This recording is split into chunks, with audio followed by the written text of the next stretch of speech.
What's up, guys? Welcome back to Trucker's Life. I'm Jorge Navarro. If you're new to the channel, welcome to the channel. If you've already been subscribed, welcome back, guys. And just today, this story is going to be another trucker story. So real quick, at the end of the video, I got a giveaway that I'm going to give away. So just make sure you stay tuned to the end of the video, and then you guys will see what you can possibly win. Nothing spectacular, nonetheless. It's something from the bottom of my heart and from my family to you guys for being here and supporting the channel for sure. All right, so this story, actually, I've always told this story as being a piece of pie that saved my life.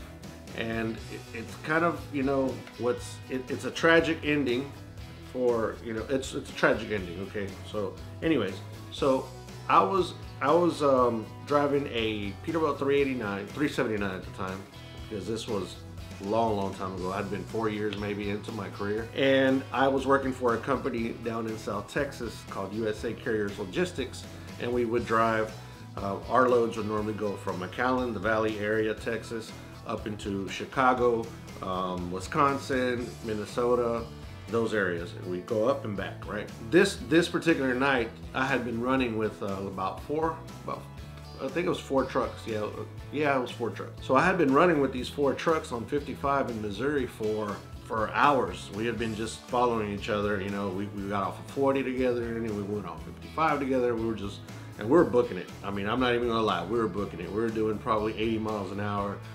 Everybody on the radios, you know, we were talking. It was like there was 2 flatbeds, a reefer, a dry van, and then of course me, I had a dry van. Yeah, we were just going. Just everybody just back to back, kind of like a convoy, and we were just getting it done.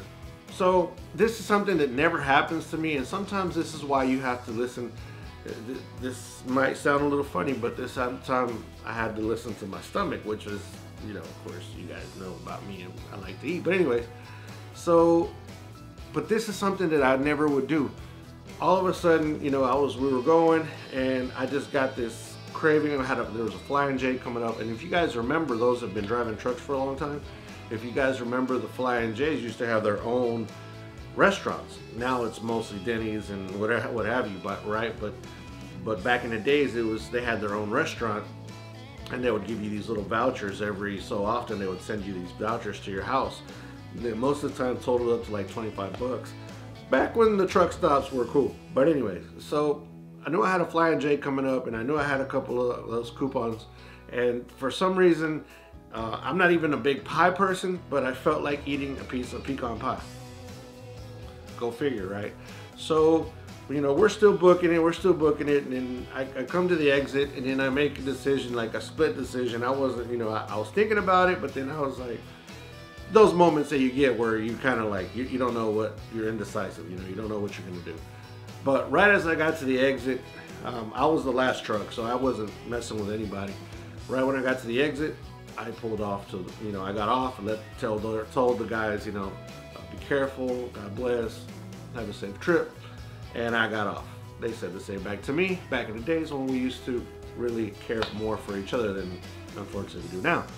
So I get off, go in, order I actually go park the truck, I sit down. This was like maybe 1 o'clock in the morning, something like that.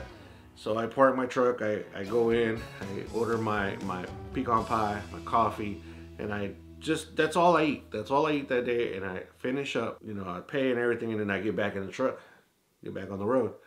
So when I'm going back up north on 55 there's an area that's got a lot of hills.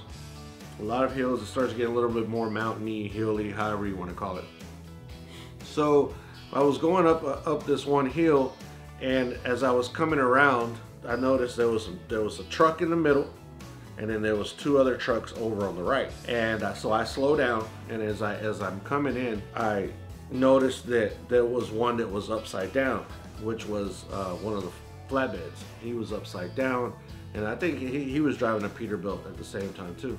Also, whenever I noticed that these were the guys I was running with, I went ahead and I pulled over, got off the highway, pulled over, and went over. And as I was approaching the truck that was upside down, it was so crushed that the frame of the truck was probably 2 feet from actually touching the ground. That's how compact the actual truck got. I asked the other guys, I said, well, is he all right? Is he out? He said, no, he's still in there. We lost him. And it was heartbreaking. It was extremely heartbreaking.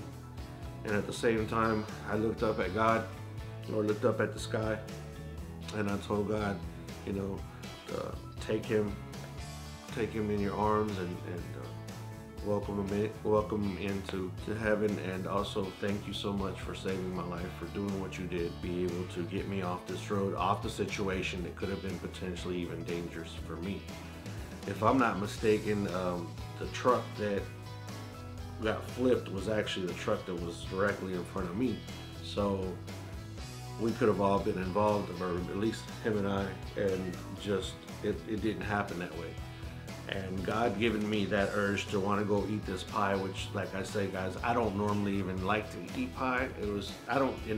When I'm on the road, I just go. I don't like to really stop all the time and all that, especially not just to get a piece of pie and coffee. But I just had to do it that day, and that day it actually saved my life. And sometimes we have to listen to when God or whoever you believe in comes in and tells you, puts a thought in your head. Take it sometimes, because it might be that one decision that's going to save your life. But anyways, guys, just another one of my real trucker stories, and there's plenty of them. Hopefully there'll be projects later on where we can put 2 drivers together. And I've been thinking, I was talking to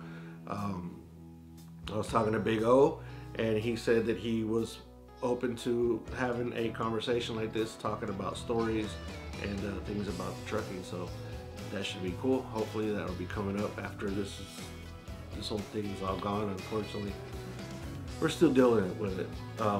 Hope you guys had a wonderful 4th of July yesterday, and hope you guys enjoyed your family, had a good time, and relaxed, and and if you were out there on the road, we are always thinking about you. When we are home, we are thinking about you, and we have y'all in our prayers and in our hearts. So hope you guys had a safe 4th of July as well. So let's get to the giveaway. So some of you guys have seen me, some of you that have been here for a while have seen that I have a little stove in my truck that I cook with. And I went out yesterday and I bought 2 of them. And it comes in this little case right here. And let's open her up real quick. See if it's right. No, it's always upside down. And that's pretty much what it is right here. Little gas stove. I cannot send you the gas, and it's these little gas tanks that you actually put in on the side. They do sell them at the TA, the little gas tanks. They also sell them at like your sporting goods, like Bass Pro and Academy and stuff like that. So you can get these. The little cartridges or little bottles, cans that go in here, and you can have you cook in your truck. I mean, I do it all the time. Got to be safe about it, but you can use this to cook in your truck. I go outside to the picnic tables and I cook it there. I mean, it's very versatile. And then you just put it back in this case, close it up, and forget about it. So, and these are, if you guys are interested in buying one of these, if you go to your local Asian store, which is where I always find these are about $25, $26 a piece. No, they're not that expensive, but would be a great addition to your truck if you're tired of eating restaurant food and you can actually cook something. So for those of you that might be interested in winning these, just go ahead and smash that like button, put me a comment, and then go to my Instagram and then put me a comment on my Instagram. I will list my Instagram at the bottom, and you can just go to those 2 things and you will be in there to win these. So good luck, guys. Hopefully those of you that actually need it and you would use it a lot, get a hold of these. And so yeah, so good luck, guys. But anyways, thank you guys again for joining me one more time. Thank you for just always being here, and for most of you always just giving me encouraging words and all the constructive criticism that I get from you guys. I really enjoy all that too, because guys, if you see something that you don't, that's kind of like bothering you, that you would stop watching that particular video for. I mean, I'm not gonna listen to everybody's stuff, but if you have comments about that, let me know, and I could make adjustments. I mean, to me, I always try different camera angles so you guys can enjoy different perspectives, you know, like when I put it on the trailer, when I put the cameras on the mirrors of the trucks, inside the truck, behind me, and recently I did one on my a camera on my hat. So did get a comment about that. Didn't really like it. Somebody didn't really care about it too much, and I'll take it into consideration, and we'll just continue building this community, guys, because this is all ours. So anyways, good luck on the giveaway to get a chance to win these. And but anyways, thank you guys again for joining me one more time. Guys, anybody, please help. Anybody needs help. Anybody contemplating suicide, 1-800-273-8255. And military men and women, thank you so much for being able to give us freedom in this country. See you guys on the next video. Peace. I'm out of here.